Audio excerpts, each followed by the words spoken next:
everyone, welcome back to our podcast. I am Ponga Zimbini and I'm with Susana Madia and I'm Naha Bonso. Today we'll be discussing More Passion. More Passion is a short story that is written by South African literary figure Ken Temba. The story is about the relationship between two different tribes, Linga, who is a Xhosa guy, and Mapula, who is a Sotho girl. Their relationship was rejected by society.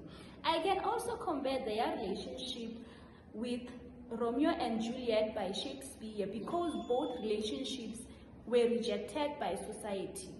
I think that's a great example of Romeo and Juliet by William Shakespeare because both of these stories end in tragedy. But More Passion is not only about love, it also focuses on apartheid, violence, as well as tribal division among black communities in South Africa during the 1950s. Yes.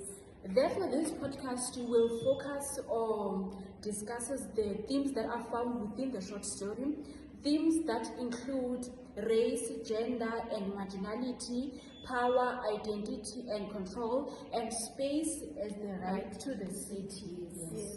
We'll start off by discussing the theme of identity. In this story, we can see how people are defined by the ethnicity group which they belong to. Mapula and Linga, who belong to different tribes, their relationship becomes difficult because their communities do not approve of each other. Yes. And it makes it hard for Mapula to obey her society because she is now in love with a Letebele. And I think this the society is more focused on differences and tribal rather than focusing on humanity as a whole.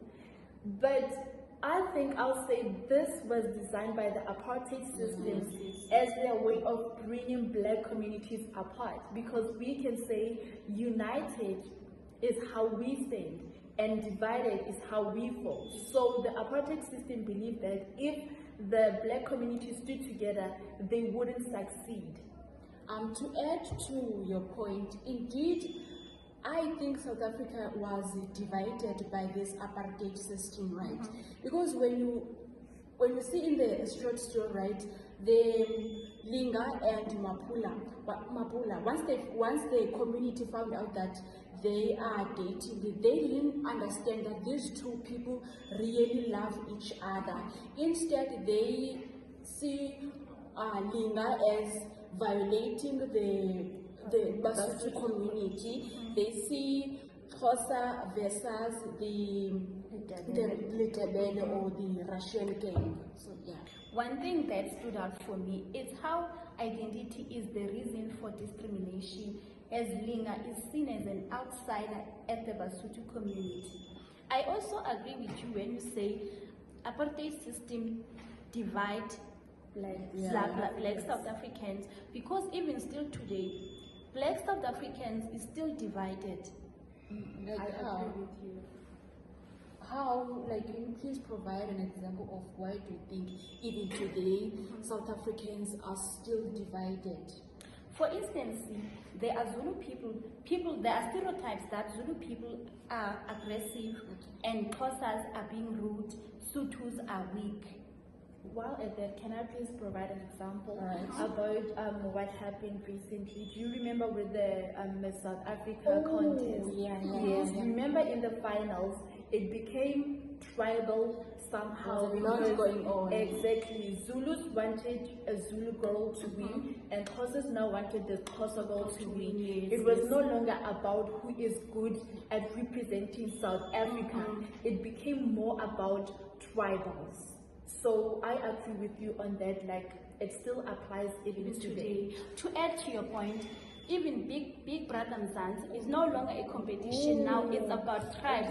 If you see between the winner and Thandeka, people they judge that lot going on. The winner is supposed not to win, the winner is supposed to be Thandeka. Yes, I remember that. Yeah, I can also agree with you, right? As a Xhosa personally, I also love Maskandi. When I'm in a room, I listen to Maskandi. But whenever a Zulu person find out that I listen to Maskandi, they'll always be like, "Why are you listening to Maskandi? You're not Zulu and stuff." So I like think they there's own still, Maskandi. there's still that thing about that they are separating us from Can we move on to the next theme? Another important theme that is found within the short story is race, gender, and marginality.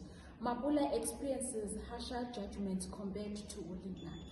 The time two uncles find out that she is dating Xhosa man, they didn't say it's wrong. Instead, they thought that maybe she is bewitched by a Xhosa man, and they also believe that dating the Xhosa man will shame the whole Basotho community.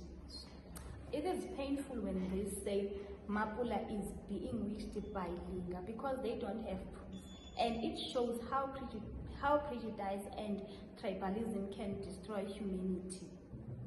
I'd like to oppose you. I'd like to oppose you with when you say Mapula experienced harsher judgments. I think Linga is the one who experienced harsher judgments, because when the uncles found out that Mapula is dating a Litebele, they accused Linga of bewitching their daughter, and also they influenced the mob to go and kill Lunga, who had bewitched their daughter. So in the end, Lunga ended up dead, and Mapula, though maybe she's going to prison, she's still alive. So both of them were maybe. Okay. Moving forward, women are always expected to protect the cultural values and morality. So when Mapula enters a forbidden relationship, she's viewed as being responsible for violating the social boundaries that were set by the Basotho culture or community. Okay. Also, to add on that, I loved how Mapula went about this whole situation, where she challenged the norms that were expected from a woman during those times. You know, women were only allowed to stay at home; they were not allowed to work. But somehow she was able to become a nurse and be her own woman.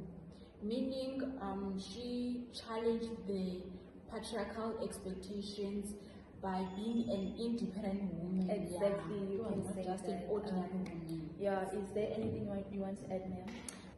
Now we are focusing on space and the right to the city.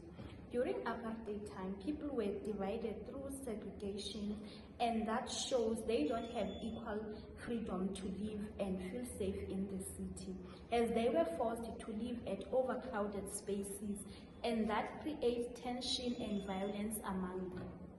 To add on what Simbini has said, during the apartheid system or era, there were laws that were implemented or introduced by the authorities or the government.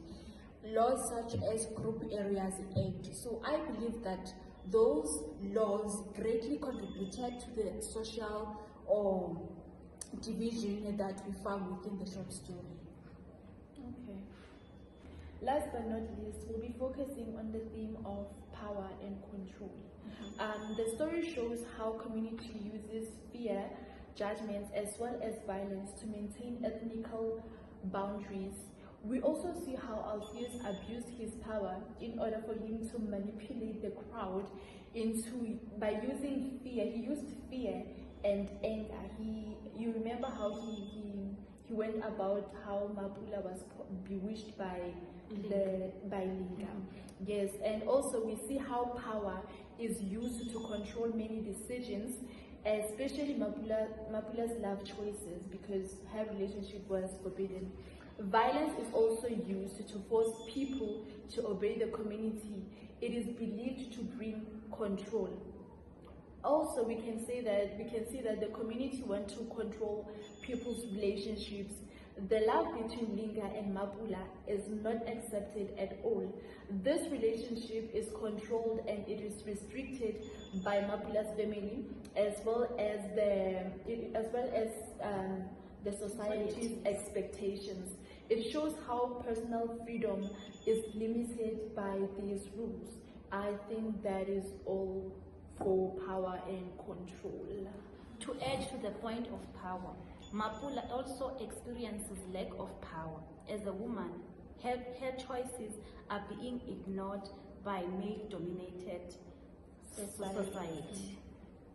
To conclude everything that we stated so far, More Passion is not a tragic story about forbidden love, but also a critique of how apartheid system created ethnic division, exclusion, and violence within black communities.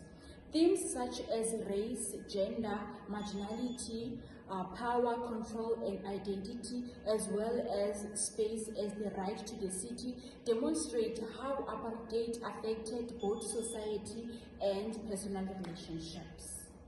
I think that is all we have for you today. Thank you guys for watching our podcast about More Passion by Ken Timber. See you on the next one. Bye.